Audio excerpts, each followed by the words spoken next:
Story 1. Something from the Swamp. I'm a retired police officer. I have my fair share of insane stories you would probably never believe.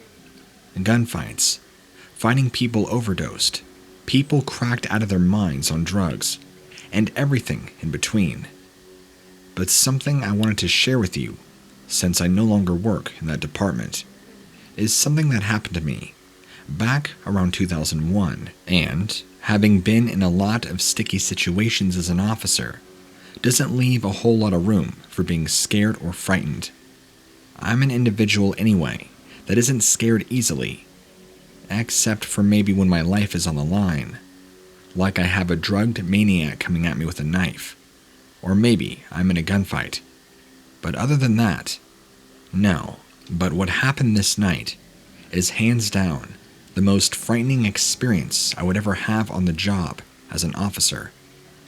I got a call from a lady who was complaining about a lot of noise coming from back behind her house.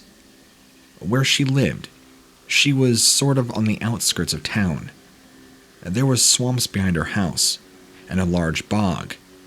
This was also a common place for teenagers to go and drink and cause a lot of noise. There had also been homeless people that have gone back there before, which I also have gotten called into to break up. One time, I found a drunk guy, nearly passed out, nearly drank himself to death, right around the same neighborhood. So, I was already familiar with the territory and the sort of situation that I was most likely getting myself into. I politely answered the door and talked to the lady in question. She told me what I had already assumed. Lots of loud banging and noise coming back behind the swamp and bog area, just beyond her backyard. I politely told her I would go investigate, let her know if I found anything worthwhile. She gave me full permission to go through the gate on her backyard, to go off into the little bog of swampland. I did just that. Shining my flashlight around, I didn't see much signs of anything. But then, things began to take a turn really quickly. I heard something, what I thought originally was a large animal, coming towards my direction from directly ahead of me. It was foggy, so I couldn't see clearly until I shined my light, and coming at me at a fast pace was something I'd never seen before. This isn't Hollywood. What I saw approaching me, coming toward me, simply shouldn't exist, and I have no explanation for why it was there. And I can certainly tell you, as an officer, this was no person in a costume. This was a living, breathing animal or being. What my eyes witnessed almost defies reality in a way. This thing looked like a prehistoric creature, like half man, half dinosaur. A long protruding face with a mouth full of dagger-like teeth. Hundreds of small sharp needle prick teeth, and eyes that were very predatory, very reptilian. It kind of reminded me of an alligator almost, except much uglier. This thing was also much taller than I, walked on two legs, and was built like somebody who goes to the gym 5 days a week. It approached me slowly enough that I had time to pull up my Glock and fire 3 shots directly into this thing's chest. Not exactly sure what this animal or thing was capable of. I wasn't going to be taking any chances. It stopped, looked down at his chest, where there was apparently no blood. I didn't even see any bullet holes. Then, it looked back up at me and gave me this smirk of an expression. That's when I turned around, fled back up the small hill, through the lady's gate, and immediately radioed dispatch, telling them, "We have a serious situation. I'm going to need backup." While waiting, I knocked on the lady's door. She answered. I told her to stay inside and that it is currently not safe to be walking around outside at night, even if it's just taking out your trash. She understood and can sense the worry in my voice and my demeanor. She had heard the gunshots being fired and began to grow very concerned, asking me questions. What's going on? What happened?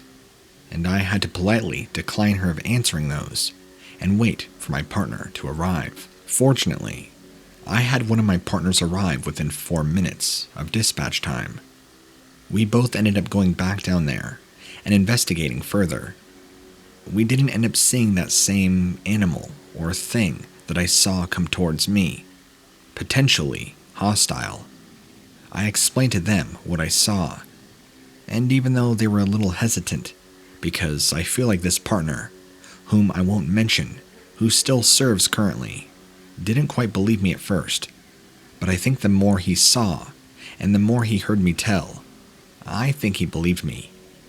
When we got down there, though, we saw nothing. Whatever it was must have left, and the lady never called back, complaining about noises. Although, for future reference, we still did have complaints around that general area, but afterwards, I guess it was just homeless people, drunks, and things like that. Whatever that creature was straight out of the X-Files. I'll never forget it. Story 2. Small Town Terror. Back in the late 80s, I used to serve as an officer for my small rural town. There wasn't much of a town there. It had all your usual: an auto body shop, a grocery store, a bank, a realtor, a community center, all the workings of a small town, and then some, followed by roads and roads of small neighborhoods where everything was intertwined and interconnected. Everybody pretty much knew everybody. Anytime you would go to the post office, you were sure to bump into somebody that knew you or you knew them, playing the catch-up conversation while you waited to get your mail. Because of this, most of my time was usually spent on the highway near town, catching and giving traffic violations. But on one October evening, back in the fall of 1988, I got a phone call from the manager at a grocery store in town. He told me there's been some disturbances behind the store and thinks either somebody is casing it or potentially a drug deal. He wasn't exactly sure. He begged me to come and investigate. So I did.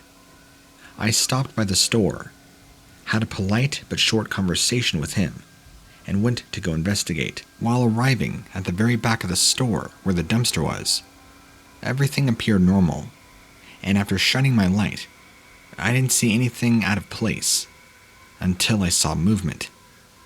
Out from behind a little alcove in the back, right where the dumpster is, right before I had checked it, walked this thing that I've never seen before, except it was on all fours, crawling around like an animal.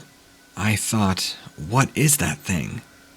As I assumed it was a person, naked, but it was pale and didn't really have much of a face. It was very awkwardly walking on all fours, as if its legs and arms were broken. It took one look at me and scurried off quickly, back behind the parking lot, where the woods are. I've never seen any such thing in my life. I didn't believe in aliens, but that right there made me a believer. Story 3. Werewolves are real. This is a story I don't share often, but I feel enough time has passed that I feel it appropriate to at least tell you, of anybody, as long as my identity and credentials are kept secret. I have given them to you, just for verification. I didn't believe in the existence of monsters, or, as you call them, cryptids, and while discussing with you, you seem to have told me that werewolves aren't exactly real, but that they are called dogmen, creatures that don't transform over a full moon, like pop culture portrays, but merely these are just canine-like creatures that walk bipedally. This is what I saw this night. Back in 2015, when I was still just a deputy, I was doing my nightly patrol, and I think it was just a little after midnight, when out in front of my car runs this creature on two legs. At first, I thought it was a man in a costume and was about ready to do some severe questioning, but it ran so incredibly fast that I knew it could not have been anywhere close to human, and the very small glimpse I caught of it was more than enough to see that there's no way this could have been a person. If this was somebody in a costume, and they would have had to spend thousands of dollars perfecting a costume that looked so realistic. But then there's the physics aspect. How would they move around so fast in it? Plus, I saw rippling muscles underneath the flesh. I saw matted fur, and it had a very wild look to it. Like you could tell, this thing had been living out in the wild. It darted so fast across the road. It basically blew my mind. This thing was also taller than a man, easily 8 to 9 feet, towering over the top of my cruiser. I nearly hit it had I not been paying attention, but it darted so fast into the other trees across the road, I never saw it after that. I tried stopping and shining light in that direction, but I never saw any signs of it afterwards. I never told anybody in my department about it. It's something that I've kept to myself until now. I hope you enjoy it.